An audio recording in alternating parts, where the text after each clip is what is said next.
que será que algumas empresas se adaptam a mudanças e outras resistem tanto?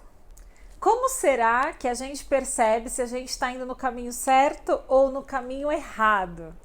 Esse é o nosso assunto de hoje. Se você gostou, já coloca aí que você gosta, curte e se inscreve no canal e ativa o sino para receber os próximos vídeos. Então, o assunto de hoje é: por que algumas empresas se adaptam tão facilmente a mudanças e outras não? Como se adaptar mais facilmente a mudanças? Primeira coisa que é importante te falar é que, assim, mudanças como essa que a gente está vivendo agora por causa do coronavírus é uma coisa que a gente nunca viveu. Ninguém tem respostas exatas para passar e existem muitas dúvidas, muitas incertezas. Então, como tomar decisões num cenário de incertezas tão grande quanto esse? Por mais louco que pareça, existem formas de melhorar a tomada de decisão para que a gente não enlouqueça e nem fique paralisado. Então, o que a gente percebe é assim: disrupções como essa, porque sim, é uma mudança maior do que qualquer outra coisa que a gente estava até acostumado a ver. Então é uma grande disrupção porque virou a nossa realidade de ponta cabeça. Isso é uma boa tradução para uma disrupção. É uma ruptura muito grande. Então, pessoas que já estudam outros tipos de disrupções, que podem ser por tecnologia, ambiental, governamental, existe já um padrão de, digamos, ações que se podem tomar num cenário de incerteza tão grande quanto esse para que a gente consiga manter algumas decisões, principalmente nos negócios. Então, dentro desse cenário, o que foi visto? De que o medo é um fator muito presente, lógico, em todas as mudanças, não só em disrupções. E existe um fator positivo da gente ter medo e existe um lado negativo da gente ter medo. Ah, Flávia, como é que algo é positivo e negativo ao mesmo tempo? O que acontece? O medo, ele é algo, digamos, instintivo que a gente tem e que ele é ótimo para sempre responder aquilo que é de sobrevivência. Então é como se fosse assim: ah, aqui tá pegando fogo, o que eu vou fazer? Eu imediatamente vou sair correndo, é uma coisa de vida ou morte. E isso, da onde que vem essa minha ação? Da onde vem essa minha resposta? Vem muito do meu medo. Então é o medo que acaba fazendo com que eu haja, e nestes casos, que a gente está falando de um incêndio, alguma coisa assim bem inesperada, eu vou pensar rápido e fazer alguma coisa. Tomara, né, que a gente consiga fazer alguma coisa numa situação dessa. E aí é o medo que acaba tomando conta, digamos, e fazendo com que a gente haja. Só que isso é normal e é positivo, porque até o instinto de sobrevivência que a gente tem. Só que, por outro lado, a gente tem também medo por N coisas e a gente acaba fazendo com que o medo também tome as decisões do que a gente precisa, principalmente dentro dos negócios, num cenário de incerteza. Então, quando a gente está falando de fazer com que o medo seja o decisor de algo a longo prazo, é muito ruim. Quando a gente está falando de vida ou morte, ok, a gente pode agir pelo medo e mesmo que a gente não queira, acredito que pelo instinto a gente vai agir. E aí, dentro dos negócios, como que a gente percebe que a gente está fazendo com que o medo tome conta e busque outra coisa para resolver o que a gente está ali passando, né? Então, quando a gente estiver dentro do negócio com perguntas como: será que eu vou sobreviver a essa crise? Será que eu vou conseguir pagar a folha de pagamento mês que vem? Será que eu tomo uma decisão drástica agora ou eu espero? Será que eu vou conseguir? E se não der certo? Então, todas essas perguntas que a gente acaba fazendo, será e se, são todas coisas que está só aflorando que o medo que você tem está trazendo à tona. Só que essas perguntas não te levam a lugar nenhum, só te levam para algo de conformismo, para realmente ficar mais estressado e sem saber para onde ir, um beco sem saída.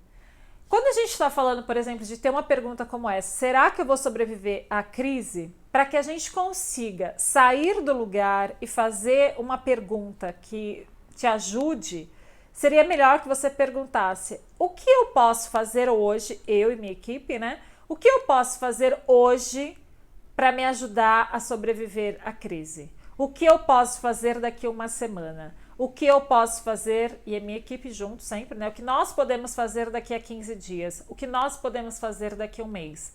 E até pensando no, digamos, pós-crise, a gente não sabe quanto tempo ao certo vai durar o período de isolamento, mas pegando esse gancho da crise que a gente está vivendo agora, é muito importante da gente também avaliar, fazer essas perguntas de o que eu posso fazer também no pós-crise. Porque depois que a gente já tiver passado por toda essa tormenta, né, por todo esse furacão que a gente está vivendo, com certeza a gente vai ter comportamentos diferentes, o mercado vai estar diferente e a gente vai descobrir essa diferença que está por vir. Não tem como a gente prever, escrever na pedra, mas que vai ser diferente, vai.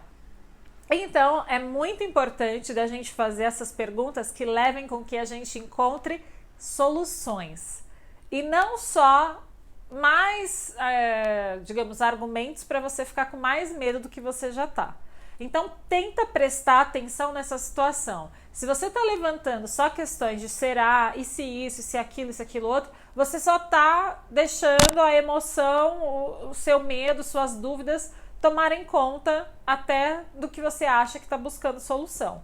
Se você realmente quer sair desse cenário e conseguir dar alguns passos, começa a buscar informações e coisas que te levem para ação para você conseguir reagir. Então pergunte o que a sua equipe, o que você tem condições de fazer e resolver isso. É muito comum da gente ver, quando a gente está baseado no medo, muitas pessoas que ficam colocando culpa em terceiros, esperando que alguma coisa de fora aconteça para que ela consiga agir. Então é como se fosse assim, se o governo decidir que vai acabar o isolamento, eu dou sequência nos negócios quando ele falar isso. Se acontecer alguma coisa, aí eu faço. Porque ele não fez, então eu não vou fazer. Só que todas essas situações, quando a gente coloca que terceiros vão ter influência direta, né?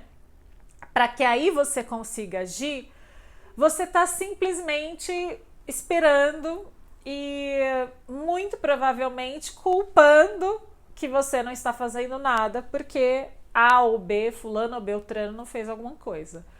E assim, não funciona a gente deixar que o nosso negócio fique à mercê da decisão de alguém que você não tem nem controle, de algo que você não tem controle.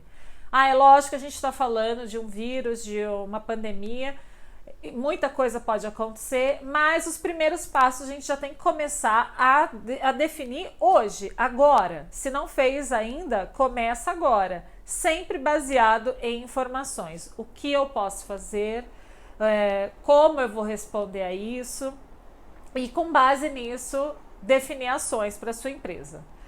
Flávia, mas eu não tenho respostas para essas perguntas. Como que eu vou achar respostas do que eu posso fazer hoje, daqui a 15 dias, uma semana, um mês, 45 dias e aí por diante?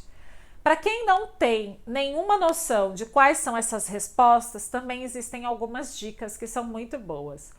Os primeiros passos para a gente começar a encontrar respostas, qualquer seja a situação de mudança, disrupção como essa que a gente está vivendo, é da gente ter respostas olhando alguns fatores. Então, o primeiro fator que a gente tem que olhar para poder achar as melhores respostas e ter informações, ter dados para tomar decisões, é a gente olhar o que está acontecendo fora do nosso ecossistema. Como assim fora do ecossistema?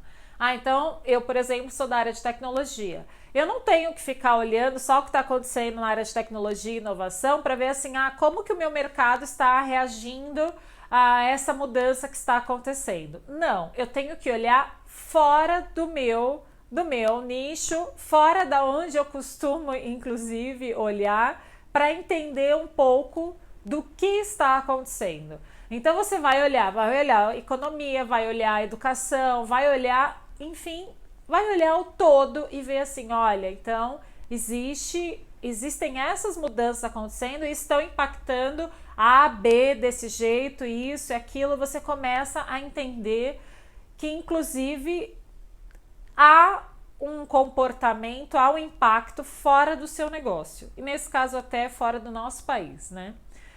E aí, quando você olha, você começa até a ter uma noção maior da dimensão, da profundidade e começar a avaliar, olha, realmente não é algo que impacta só o meu umbigo, né? Só a minha empresa, só a minha casa.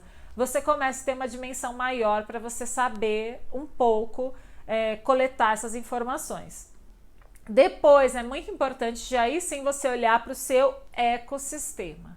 Quando a gente olha para o nosso ecossistema, aí, por exemplo, se você é da área de, sei lá, jurídica, aí você vai olhar para a sua área, ver como é que estão, o que está acontecendo, como que o fórum está reagindo, se tem algum decreto, enfim, alguma coisa que está mudando.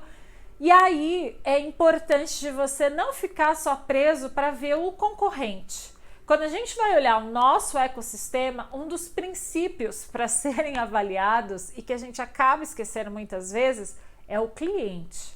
Ah, como assim o cliente? Como o cliente está reagindo a essa mudança?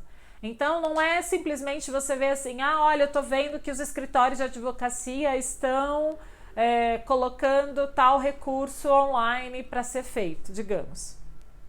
O importante é ser avaliado como o seu cliente que consome o produto jurídico, qualquer que seja o que você oferece, como que ele está reagindo a essa mudança.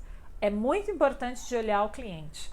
Depois de você já ter analisado um pouco do que está acontecendo fora do ecossistema e no seu ecossistema, aí sim você junta a sua equipe.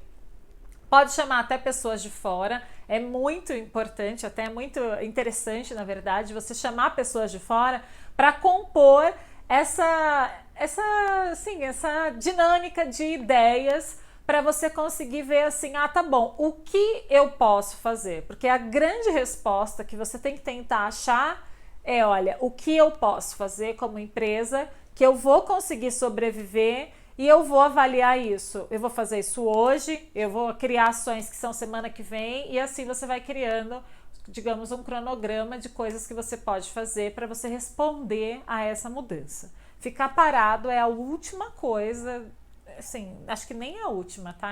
Assim, não existe essa opção de você ficar parado e esperar simplesmente que as coisas aconteçam. Até uma coisa que eu lembrei é que às vezes a pessoa tá falando, olha, né, na hora que acabar o isolamento, eu vou então dar sequência em tudo que eu fazia e aí a vida volta a ser como era antes. Será? Será que vai voltar a ser como era antes? Você já chegou a imaginar assim, olha, o decreto, sei lá, alguma coisa, vem amanhã dizendo que a gente já pode voltar a ser circulação normal. Você acha que vai ser exatamente igual, que você vai vender igual, da mesma forma, que seus clientes vão estar com o mesmo nível de exigência, de comportamento, hábitos, tudo igual? É uma coisa que a gente não tem essa resposta, mas que é muito provável de que aconteçam diferenças. Quando a gente fala de ter a vida virada de ponta cabeça, que uma realidade chegou e que a gente não teve escolha, ela simplesmente chegou e veio, a gente é muito impactado e mudanças ocorrem depois também e a gente vai viver isso. Então não é simplesmente não vou fazer nada por enquanto e aí na hora que eu puder ter a circulação livre de novo, tudo volta a ser como era antes. É muito importante de se fazer essas perguntas. E aí, quando a gente fala de fazer essas perguntas, juntando com o fato de ter essa equipe, digamos, criativa, dando ideias do que pode ser feito, existe um fator muito importante que, às vezes, a pessoa fica assim. Olha, eu vou buscar criatividade, eu vou buscar inovação, eu quero pessoas que me deem sugestões do que eu posso fazer. Só que eu mesma tenho vivido esses dias aqui com umas experiências que eu vejo assim. Não adianta você ter pessoas criativas do seu lado, você ter ajuda do seu lado se você estiver totalmente fechado. Então, o segundo fator depois do medo para que a gente consiga responder a mudanças é ter mente aberta. E ter mente aberta é uma coisa que vai fazer com que você consiga absorver o que está sendo trazido para você. Imagina que você tem uma equipe criativa, que você tem pessoas te ajudando, que você está buscando informações aí na internet da forma como você pode. Só que tudo que chega para você, você fala, não, isso eu não vou fazer, não, isso não é para mim, não, isso não funciona. Você está bloqueando e nunca vai aceitar, não vai ter nenhuma flexibilização, nenhuma capacidade de adaptação e vai ficar no mesmo lugar. Então, antes de você achar que você precisa de inovação, disso, daquilo, é muito importante de ter mente aberta. Ah, e como ter mente aberta? É lógico que isso tem um monte de coisa que constrói para que você realmente desenvolva isso, mas a gente tem que começar a agir diferente. Então, uma das primeiras coisas a ser feitas para que a gente consiga conquistar essa mente aberta, essa mente mais flexível, é de você tentar mudar algo na sua rotina além do que a gente já está mudando de estar dentro de casa. A mudança que eu digo é, por exemplo, de você conversar com alguém que você não costuma conversar, de você entender o que aquele seu vizinho do escritório do lado faz, aquela empresa que está na sua rua, o que ela faz. Ter alguma ação diferente para você começar, pelo menos, ter contato com pessoas que têm profissões e hábitos diferentes do seu. Muitas vezes a gente já está há algum tempo na carreira e quando vê, fala dos mesmos assuntos, se encontra com pessoas que também trabalham com o mesmo que você acha que todo mundo sabe a mesma coisa. E a gente tem, assim, que eu achei legal de ver essa expressão, é como se na nossa cabeça a gente tivesse uma prisão de crenças e hábitos. Então a gente já tem isso dentro da nossa cabeça e quando chega alguém trazendo alguma outra coisa diferente, tem aquele choque, aquela colisão e a gente tende a afastar. E quando a gente faz isso, não é nada para contribuir para a gente ter uma mente aberta. Então, todas as vezes que você achar que você tem uma situação e que você só pode falar com alguém que é da sua área, porque você tem uma empresa, você só pode falar com quem tem empresa, porque você é, por exemplo, arquiteta, então você só pode falar com alguém que é arquiteta também, porque só essa pessoa entende o que você tem no seu negócio, você está simplesmente cada vez mais ficando mais rígido, mais fechado, e isso não contribui para nenhum processo de mudança. Então, quando você vai falar, a minha equipe ela não é aberta a mudanças. Olha, meu cliente rejeita que eu faça qualquer coisa diferente, ele não quer consumir esse novo canal que eu estou criando, disponibilizando agora. Tenta perceber o quanto que você também tem dificuldade para fazer adaptações, porque na hora que a gente começa a ver assim, olha, acho que eu, como líder, também tenho hábitos que estão ali, tipo, escrito na pedra e eu não mudo.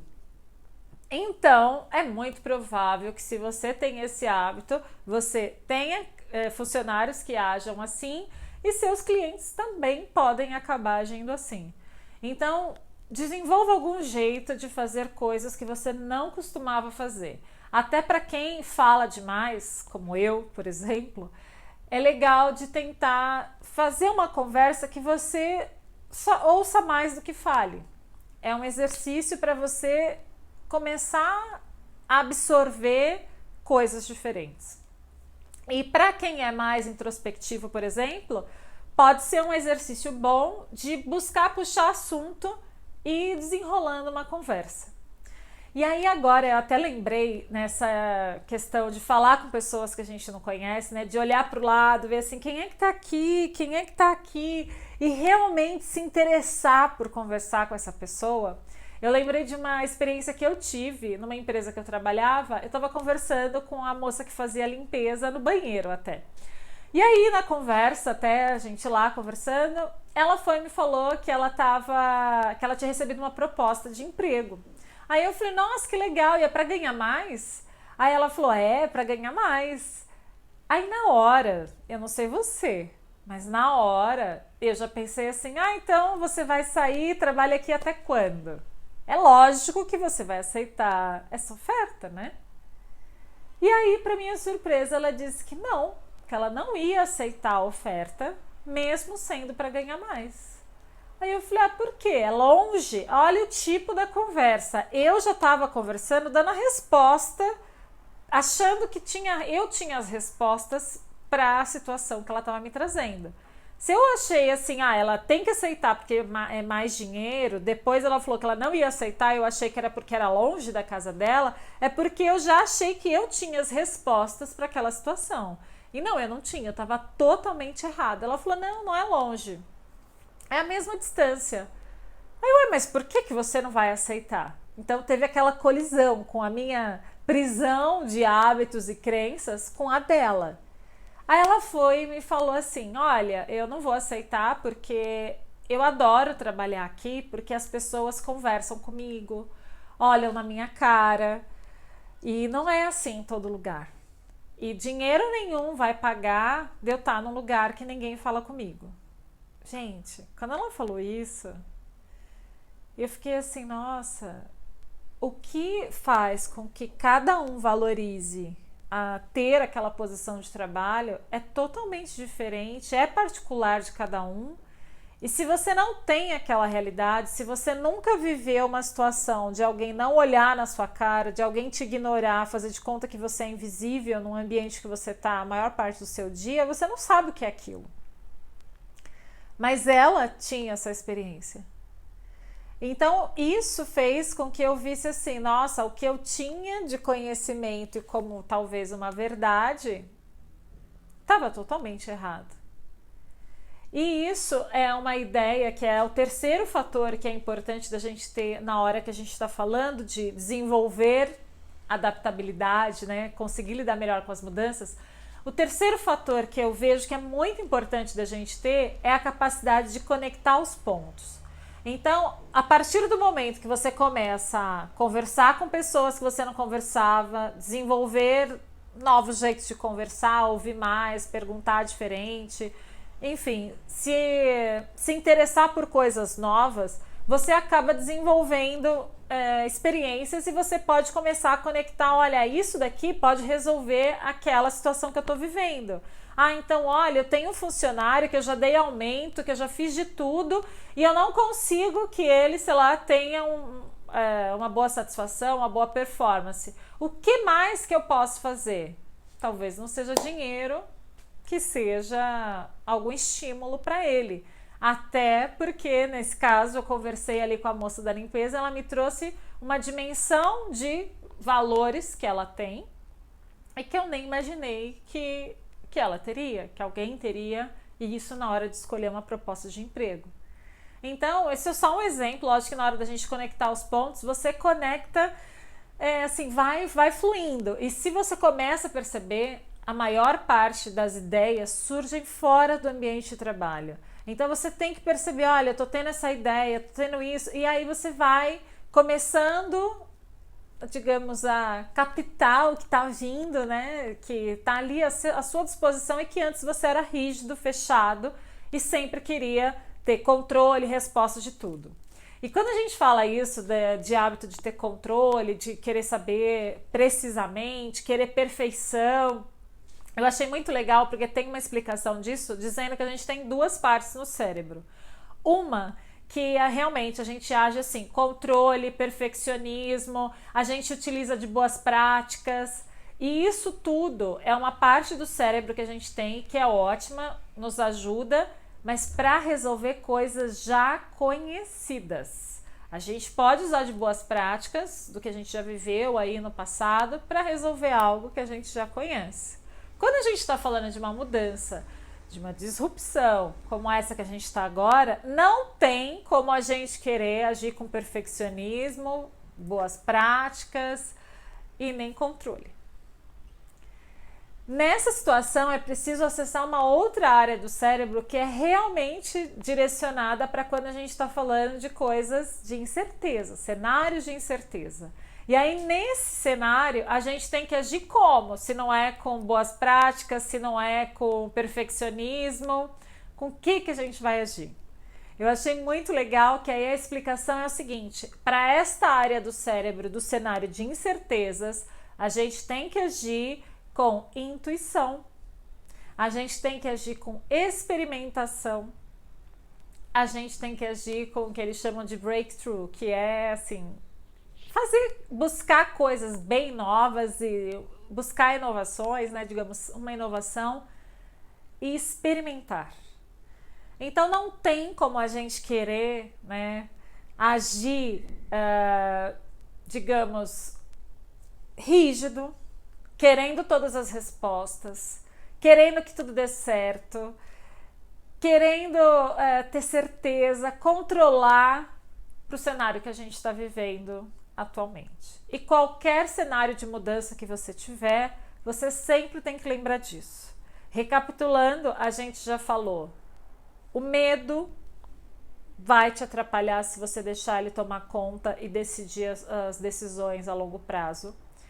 A gente vai ter o fator de que a gente tem que ser flexível, né? Assim, ter mente aberta. A gente tem que ter a capacidade de falar com pessoas que a gente não conhece. São fatores que vão juntando e a gente vai conseguindo desenvolver essa habilidade de responder a mudanças. Então tá bom, eu já fiz isso, já tô começando a falar com outras pessoas. E qual é outro fator que é muito, muito importante quando a gente está falando de mudanças? É muito importante da gente lembrar da empatia. Por quê? Eu não vou conseguir nunca eu vou conseguir fazer todas as mudanças que eu preciso se eu não conseguir me colocar no lugar do outro. Então, quando você estiver buscando resolver alguma coisa que não sai do lugar, olha, eu não estou conseguindo acessar o meu cliente nesse momento. Eu ligo e ele nunca está disponível. Eu não estou conseguindo marcar reuniões, eu não estou conseguindo isso, eu não estou conseguindo aquilo. São problemas que você está sentindo, né, pelo cenário de mudança e que você tem que tentar, então, se colocar no lugar do outro e daí sim tomar as ações que você precisa. E eu lembrei de um exemplo muito legal que aconteceu recentemente, que é o caso da Natura. Então, a Natura ela viu o seguinte: a gente está passando por essa crise do coronavírus, qual é a relevância de vender cosmético e maquiagem nesse momento atual? Talvez não seja a prioridade do momento. Aí o que eles viram? Mais importante que as coisas, até um slogan que eles divulgaram, mais importante que as coisas são as pessoas. Então eles viram internamente que eles tinham condições de parar de produzir os produtos deles para produzirem álcool gel. E aí eles fizeram toda essa modificação para conseguir até doar essa produção, e agora eles vão começar a vender essa parte de álcool gel que eles estão fabricando. Esse para mim foi um super exemplo de empatia, porque como consumidora, eu sou consumidora também dos produtos da Natura, você vê assim, tá bom, se você tiver que escolher, né, nesse momento, a gente vai preferir os cuidados com a saúde, né, os cuidados com a higiene, com a limpeza e tudo mais. Então é muito, muito legal de a gente ver ações como essas. E eu ainda esqueci, a Natura também fez toda essa mobilização junto com a Avon e com algumas outras empresas. Então, assim, não é preciso, né, de que a gente queira fazer sozinho. A Avon agora é do grupo da Natura, né? Mas não precisa querer fazer sozinho. É importante da gente estar junto, e sozinho a gente não chega a solução nenhuma. Eu vi que isso foi um exemplo de empatia que eu achei muito, muito importante, e que aos poucos a gente vai desenvolvendo conforme a gente vai passando por mais cenários de mudanças. A gente vai vendo que não dá para agir do mesmo jeito, que a gente tem que agir de um jeito diferente para conseguir resultados diferentes. E atualmente o normal é o inesperado, porque cada vez mais coisas novas aparecem. A gente não sabe como reagir. E é muito importante da gente ver assim, querer fazer o mesmo, o que a gente sempre fez, seguir a regra. É bom em alguns momentos, quando a gente está falando de mudança, não costuma funcionar. Então, aqui eu quero só pegar uma frase final que eu deixei separada para a gente poder falar, que eu gostei muito, tocou muito. E é importante da gente fazer um resgate de tudo que a gente viu. Então a gente tem a questão do medo, que vai surgir, a gente tem que controlar. A gente tem que ter a possibilidade, não, a gente tem que ter o jeito de ter mente aberta. Uma vez que a gente tem mente aberta, a gente tem que conectar os pontos de vista, os pontos que vocês acharem que fazem sentido. A gente tem que ter empatia para realizar a mudança. Não tem que querer impor, ser general e achar que porque é assim tem que ser assim. Então são esses 4 fatores que eu vi como mais importante para a gente conseguir fazer a mudança. E a frase que eu separei aqui para fechamento é a seguinte, que aí eu quero deixar para vocês pensarem. Deixa eu só descer aqui. Agora eu já achei. É muito importante da gente lembrar que é preciso deixar o velho ir antes do novo chegar. É preciso deixar o velho ir para o novo chegar. O que isso quer dizer? Quer dizer que você e eu, a gente não vai ter algo pronto já à nossa disposição para que aí a gente abandone o que a gente tinha antes e comece a usufruir o que é novo. Se a gente não largar, até dizem às vezes assim, né? Queimar a ponte do que a gente fazia antes, abrir mão de tudo que a gente fazia antes, a gente não consegue alcançar o novo. O novo não vem pronto, o novo está se formando. Só que ao mesmo tempo que você está com o pé no velho, você não consegue chegar no novo. É um desafio para todo mundo. E uma coisa que eu gostaria de deixar como estímulo e desafio é de que a gente também se fizesse perguntas que a gente não está acostumado a se fazer. Como, por exemplo, o que me faria, como dona de empresa, né, como dona de um negócio, o que me faria desenvolver um novo produto temporariamente para este produto, para esse momento de crise? Existe algo? Porque se a gente responder tudo não, não, não, a gente fica no mesmo lugar, mas o que me bloqueia de pensar em desenvolver temporariamente algo para o meu negócio sobreviver, já que o que eu fazia não está sendo consumido? Existe algo que te impede? É legal de você se questionar sobre isso. Fazer qualquer tipo de pergunta que você não está acostumado, que pode ser, em geral, perguntas que te incomodem, que você não gostaria de pensar sobre isso. O que você faria, por exemplo, uma pergunta que pode incomodar acho que todo mundo. O que você faria de diferente numa nova disrupção? É lógico que ninguém sabe quando a disrupção vai chegar, mas o que você já gostaria de ter como hábito, como rotina dentro do seu dia a dia, para que numa nova disrupção você estivesse mais preparado para agir?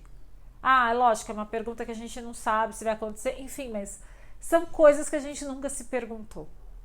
Enquanto a gente fizer tudo igual, estiver olhando sempre as coisas do mesmo jeito, fazendo as mesmas perguntas, é difícil da gente dar espaço para esse novo, sendo que o velho ainda está aqui.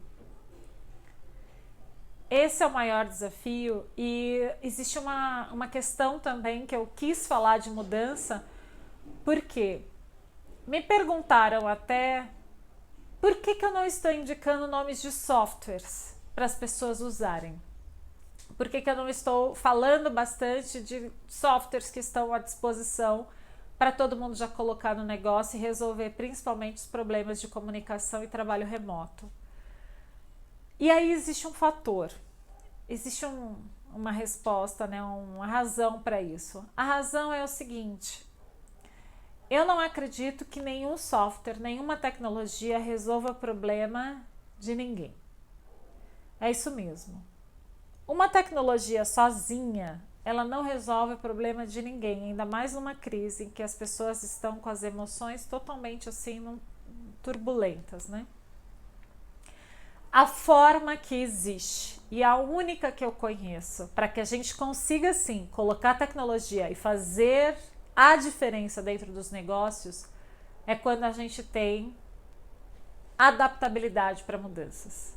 Então, todos esses fatores, medo, não deixar que o medo resolva, né, tome conta da sua vida, das suas decisões, você ser flexível, conectar os pontos, ter empatia na mudança, todas essas situações também são situações que contribuem muito quando a gente está fazendo uma mudança tecnológica, quando a gente está trazendo alguma coisa de tecnologia para o negócio, quer seja um sistema, qualquer coisa.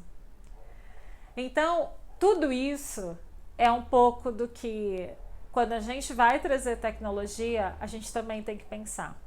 A gente está passando por uma disrupção, uma mudança, uma privação até de poder ir e vir. A gente precisa saber lidar com mudanças. E todos os negócios que conseguem enxergar caminhos, possibilidades, eu nem digo oportunidades, mas possibilidades, são os negócios que conseguem se manterem, que conseguem sobreviverem e que às vezes conseguem até se diferenciarem.